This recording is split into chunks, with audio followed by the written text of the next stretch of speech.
Yeah, thank you very much, Chair.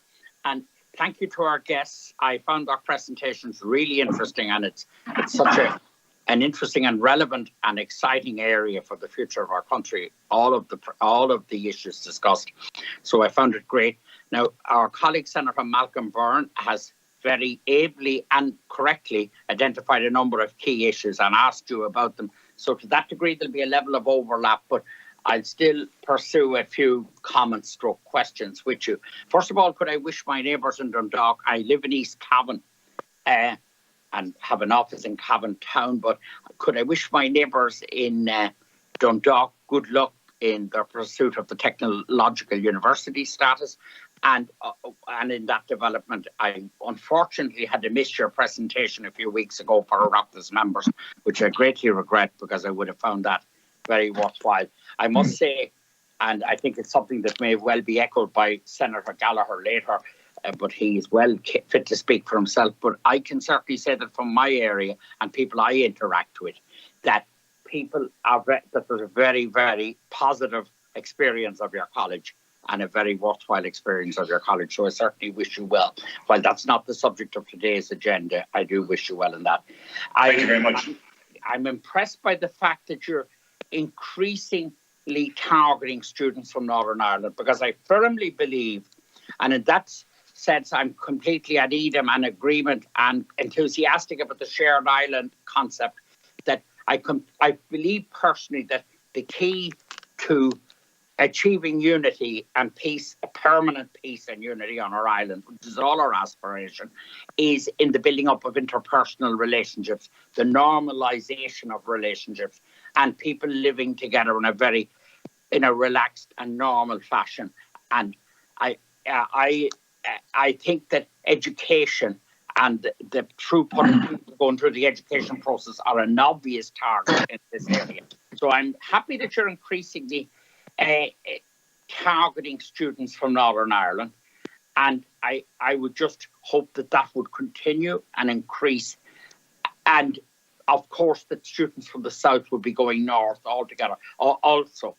So I think that's very encouraging, and I've no doubt that Letterkenny is doing the same. But I mean, if you wanted to comment further on that initiative and what you propose to do further in that area into the future, it wouldn't be any harm, but it's certainly very, very relevant. I was disturbed earlier in some of the comments to hear from some of our guests, and our guests were all excellent in my view and very enlightening, that we're not going to have the capacity to take the numbers of people who would wish to come into Ireland as a consequence of Brexit and, as a consequence of the UK being outside the EU. I think that's a very disturbing sort of a situation. And you might elaborate on that. Now, a cynic would say that you're just using this to cry wolf. I don't think you are, but a cynic would say that. And you might want to say what you're lacking there, what facility, what initiative government could take, because I think that's something that would be a tragedy from every perspective. Because anyone who comes here, studies here, apart from their own input to the country in terms of their intellectual input and their academic involvement and also their financial input, etc. Apart from that, they become ambassadors for our country when they leave it, if they leave it, and they don't leave it in all cases. So I'd be interested in what you would see as required to make sure that we take every student who wants to come here within all sorts of security constraints, etc., but within the norms of international travel and visas, etc. But I would be so anxious that there wouldn't be a deficit in people we take there. And you might elaborate on where the limitations are there, where the problems are, how you would see government resolving it and what it might take to do that. And I do know I'm coming across this myself, even in very different contexts, this whole question of the inflation in building material. It's a huge issue. It's going to be right across the economy.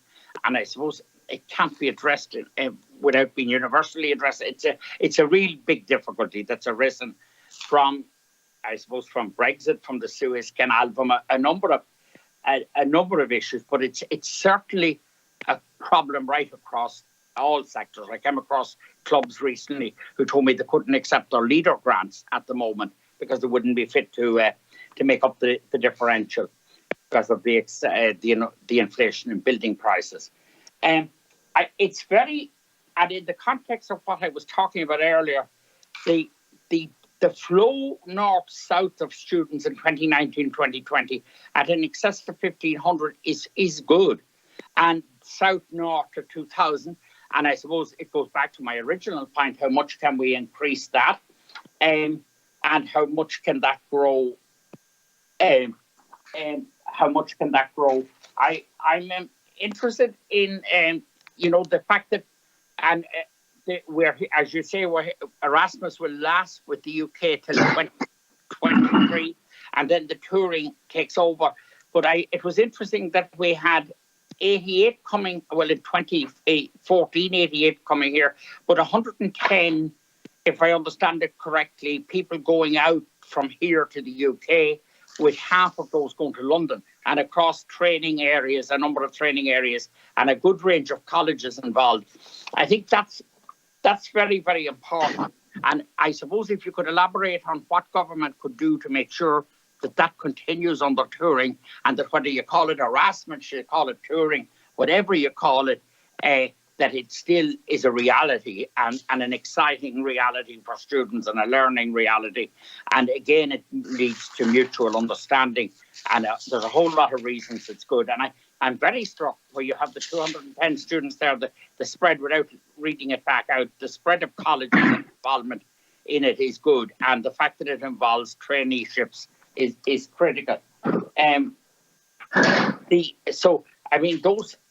Those are the points I want to make. I suppose that my big concern as a border person and a representative, and having represented a border constituency in the Dáil, and would still speak from in the Seanad on behalf of it, my concern is ultimately that we could bring the hearts and minds and people together on our island, that we could normalise relationships, and that what's a non-border at the moment, and please God, it stays that way despite this trouble over the protocol, that what's a non-border at the moment in terms of physical travel, movement of goods, etc., would be also a non-border in terms of hearts and minds, intellectual pursuits, and just whole philosophy. And that and that's why, for me, the whole concept that we would get students north down south in greater numbers, and vice versa, and that they would have a good holistic experience is good. And in that context, I am delighted the Irish government is sponsoring the Erasmus for the Northern Ireland students. I think that's a worthwhile initiative and should continue. So look, those are some observations. I'm very conscious the overlap with the very excellent questions raised by Senator Byrne, but as a border person, I feel I should make them independently as well. Thank you.